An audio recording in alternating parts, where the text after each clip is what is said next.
Bonjour, aujourd'hui nous allons apprendre à créer un masque de profondeur. Alors qu'est-ce que c'est qu'un masque de profondeur? C'est un masque qui va représenter la profondeur dans l'image, la profondeur de champ, la troisième dimension. Plus ce sera loin et plus ça va apparaître en blanc. Alors, à quoi ça peut servir? Par exemple, il y a quelques jours, j'ai fait un mini tuto pour vous montrer comment créer de la brume, un effet de brume. Dans ce cas-là, un masque de profondeur peut être très utile puisque la brume, plus elle est loin et plus on la voit et plus le paysage est estompé. Alors comment créer ce masque de profondeur? On va dans les filtres, on clique sur Neural Filter. Alors pour ça, premièrement, il faut une connexion Internet et deuxièmement, il faut quand même une machine relativement puissante. Enfin, je veux dire, si vous avez un ordinateur très ancien, ça va beaucoup ramer.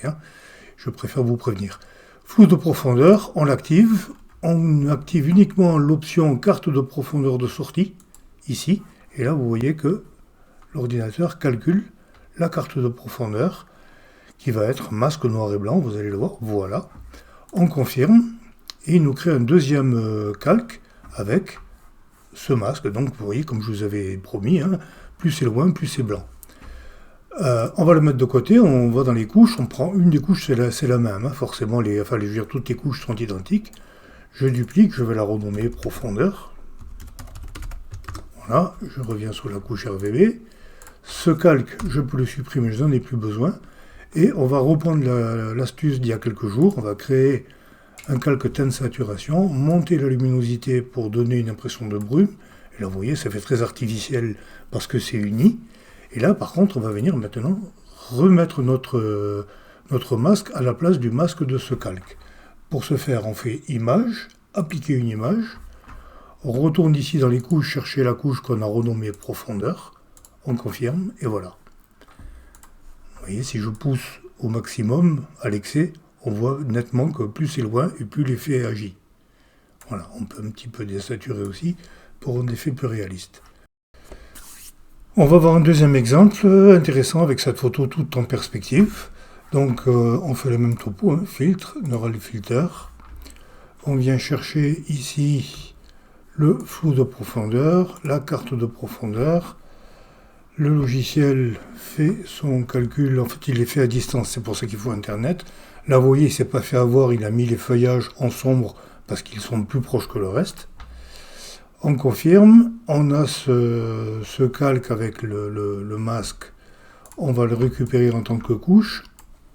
En renommant, on va l'appeler également en profondeur. Voilà, je reviens sur la couche RVB, sur les calques. Ce calque, je peux le supprimer. Et on va, pour commencer, refaire l'effet brume. Donc, teinte saturation, un petit peu de luminosité, un petit peu de désaturation.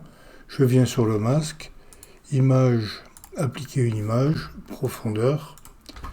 Je confirme, vous voyez, le masque est arrivé ici et on a notre effet de profondeur. Alors, on n'est pas obligé d'appliquer ça uniquement sur un effet brume, bien sûr. On va voir un autre exemple. Je vais dupliquer ce calque, je vais le passer en objet dynamique au cas où j'ai besoin de faire des modifications. Le masque, je vais le copier dessus en faisant Alt ou Option sur Mac et je tire le masque d'un calque à l'autre pour faire la copie. Et ici, je vais appliquer un filtre de flou gaussien. Voilà, pas trop fort, oui, 15 c'est pas mal. Et vous voyez que ça donne un effet de profondeur de champ avec le flou. Alors, c'est pas ce qu'il y a de plus efficace. Il y a dans Camera Raw et Lightroom un filtre de flou. Il y a aussi même dans Photoshop, pour avoir ça un de ces jours, avec la galerie d'effets de flou, il y a plein d'effets qui permettent de simuler un flou de profondeur de champ, plus efficace que celui-là, mais plus réussi, surtout plus naturel. Et voilà, je voulais quand même vous montrer que c'est possible de faire ça également avec un masque de profondeur.